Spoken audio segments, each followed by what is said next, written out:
By CBS Sports NBA analyst John Gonzalez is Orlando. Hey, that's now a 3-1 lead on the East #1 seed. And they even did it in a game where they didn't even shoot it well.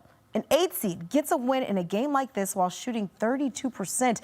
Is that the scariest part for Detroit? That, I mean, Orlando doesn't even need to be perfect offensively to win a game.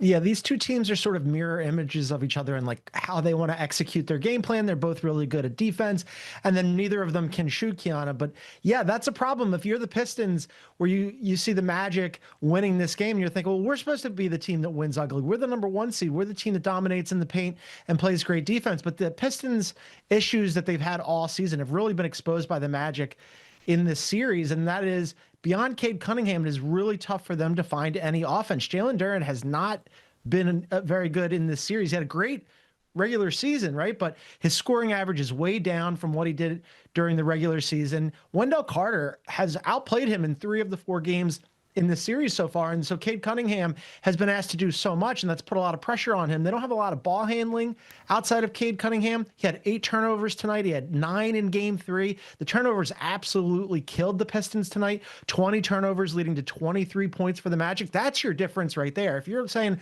okay, the Magic didn't shoot the ball well, they didn't, but they created offense by generating turnovers against the Pistons. And I don't know what the Pistons do to solve this for game 5 to keep this series alive, because, you know, Tobias Harris, he was fine. He's been fine in this series, 20 points. But Asar Thompson, he does a lot of things well for them, but scoring the ball isn't one of them. Duncan Robinson, it's not like he's been on a heater.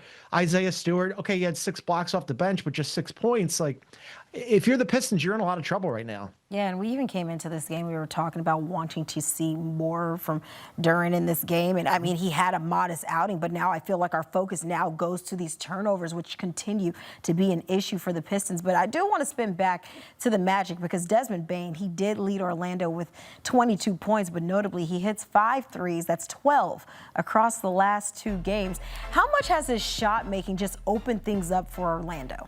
Yeah, it's helpful because nobody else can hit a shot from deep, right? I mean, Paolo Banchero goes for 18 points tonight, and he's been pretty good in this series. I was really critical of him during this season, but in this series he hasn't been bad. But tonight, hyper inefficient, 4 for 18 from the floor, 0 for 4 from deep. So they really needed Desmond Bane to shoot well from outside. And, you know, he goes 5 for 10 from 3. One of those was that bank at the end that just like kind of sealed the deal for them. On top of that, though, the Magic, you know, they're not sure what's going to be happening with Franz Wagner. He left the game with a calf injury. That's been nagging him all season. So they do need very much Desmond Bane to stay hot from outside. I mean, Jalen Suggs, too. Jalen Suggs has been all over the series. He's influenced it in all sorts of different ways. He's an awesome defender, great passer, rebounder. He's good in the break. Tonight, 1 for 13 from the floor. Could not throw it in the ocean. So, yeah, Desmond Bane being able to hit an actual shot, very helpful for the Magic. I mean, it's helpful. It's helpful. It's certainly you want to see that from one of your star players. But for a young Pistons team that's now heading into Game 5, they do have home court and the top seed. I mean, how much of this now becomes mental? You're going back home down 3-1, and like I mentioned, a younger Pistons team. Yeah, a lot of it is mental, but it's also roster construction, right? You know, you and I've done a lot of these post games together. I have been praising the Pistons all season long. They've been the #1 team in the Eastern Conference all season long. They've had a top 10 offense and defense during the regular season. But man, this has been all the critics that came out for the Pistons and said that they were sort of not a real #1 seed because they didn't have much offense outside of Cade. People didn't believe in Jalen Duren. Where's the shooting? They didn't get any shooters at the trade deadline. Well, all that has come to fruition in this series. So it's not just mental. It's also like the brand of basketball that the Pistons play and that they played well during the regular season has not translated in this series, because it's sort of that Spider-Man meme, right? Where they're pointing at each other. Well, the Pistons and the Magic are very similar teams. The Magic are doing all the things that the Pistons do better than the Pistons in this series. So if the Pistons want to keep their season alive, they're going to have to snap out of it quick. It's like switching of the roles. Everything that we may have thought that the Magic would be, well, the Pistons were, but now as we're looking in the postseason, currently looking like the better team, and now 1 win away from punching their ticket to the next round. John Gonzalez, good stuff from you, not good stuff from the Pistons. Appreciate you. Well, things not looking too great for Detroit. Take a look at 8 seeds that have taken a 3-1 lead over a 1 seed in NBA history. Well, out of the last 5 times, 4 of them have gone on to win the series. Just once, which happened to be, hey, look at that, 2003. The Magic and the Pistons ended up going on to lose. Avery Johnson and John Gonzalez. Guys, no Anthony Edwards, no Dante DiVincenzo for Minnesota. Avery, what does not having these 2 key players mean for the Timberwolves? Well, one transition with Anthony Edwards, being able to go coast to coast to basketball. DiVincenzo, another experienced ball handler. Both guys can knock down the 3, so they spread the floor. So you lose, a combined, 7 or 8 made threes in a game. They're not in uniform with Anthony Edwards, 10 to 12 free throw attempts.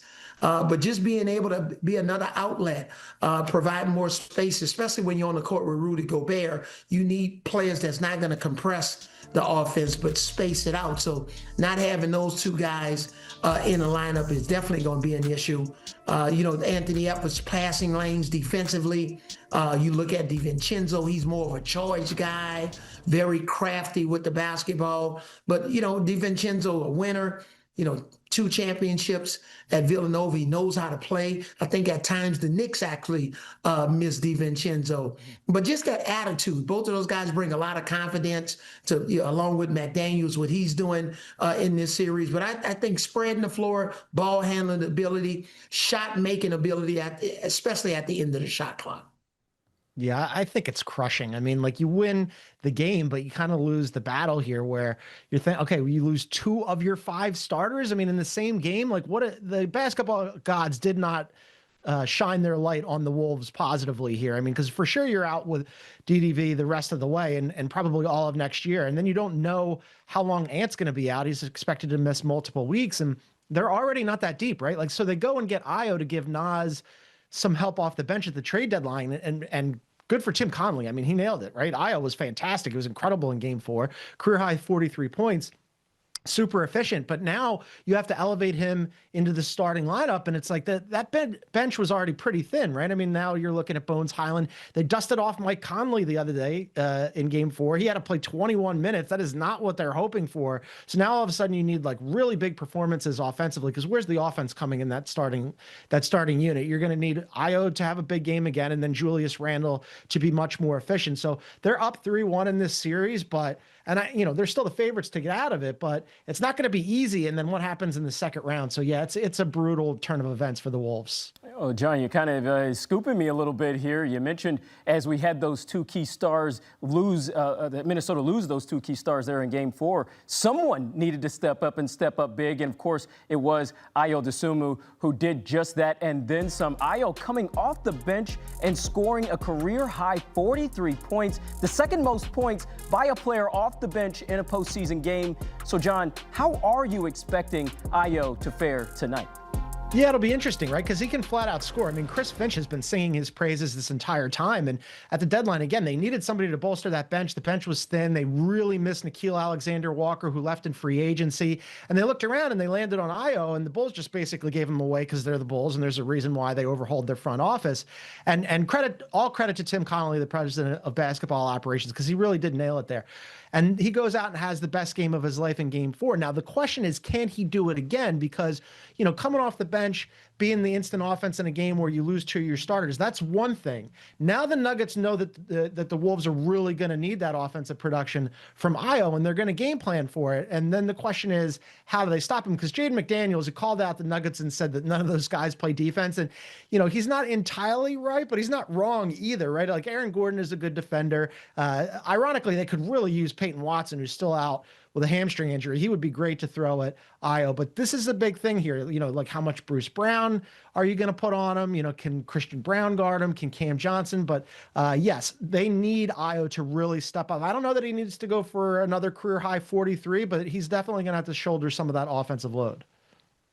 Yeah, if I'm Coach Finch in Minnesota, I would not start Ayo. I need to continue to have that 6-man coming off the bench. So even if it's starting Mike Conley and Bones Highland, I'll start those 2 guys. I need Ayo coming off the bench along with Naz Reid.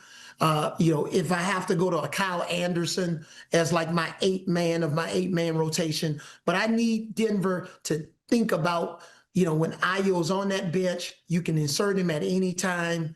But I wouldn't overuse him to start the game. I would, play more through Julius Randle. McDaniel's a much improved scorer, but I definitely would keep Ayo coming off the bench. If I'm coaching Minnesota, so I know even though he's going to play 36 minutes off the bench, I would try to keep that six man in his role rather than switching him to a starter. Sometimes that messes with a player's confidence, especially to start a game.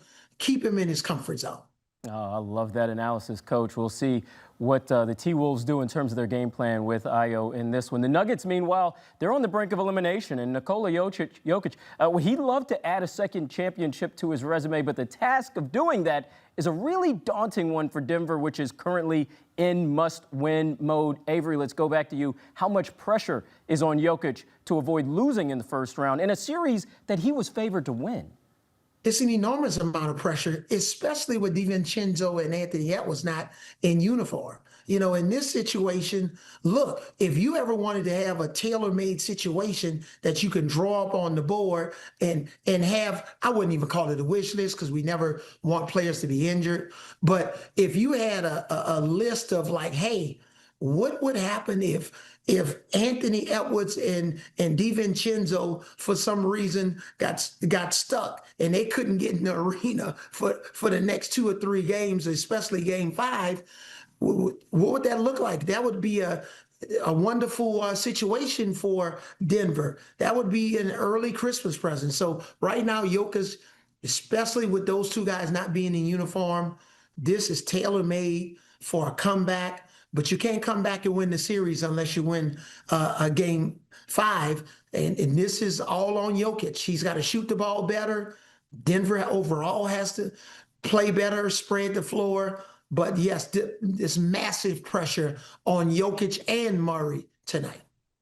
Yeah, for sure. I mean, like the Wolves have a 3-1 lead, right? But it's tenuous because of what we just talked about, losing 2 of their 5 starters. And that puts a lot of pressure on Nikola Jokic. They had pressure to get out of the first round anyway. And now you have to mount a massive comeback because, look, they had so many injuries in Denver this season. And then everybody started to get healthy. They got Cam Johnson back. They got Christian Brown back. They got Aaron Gordon back. They're still missing Peyton Watson, and that's a big blow. But they got enough people back and healthy that they finished the regular season having won 12 in a row. And then they win that first game. And then all of a sudden the wheels come off afterwards. And they absolutely cannot go out in the first round. I mean, a lot of people, including me, had them at least making it to the Western Conference Finals, right? I mean, don't forget last year, they took Oklahoma City to Game 7 in the second round, and that team was much worse than this team on paper, right? Because on paper, we keep talking about how this is the deepest team, the best team that Joker's ever had around him, where they get Cam Johnson, Christian Brown's back again. Peyton Watson has stepped forward. Tim Hardaway Jr. had been really good this season. They get Bruce Brown back. You cannot crash out in the first round, especially when Jamal Murray is enjoying the best season of his career, where he makes All-Star and he's going to be All-NBA for the first time. So Avery nailed it. Those two guys tonight, it really does come down to Joker and Jamal Murray, right? Those have been the best 2 players in Denver for a while now.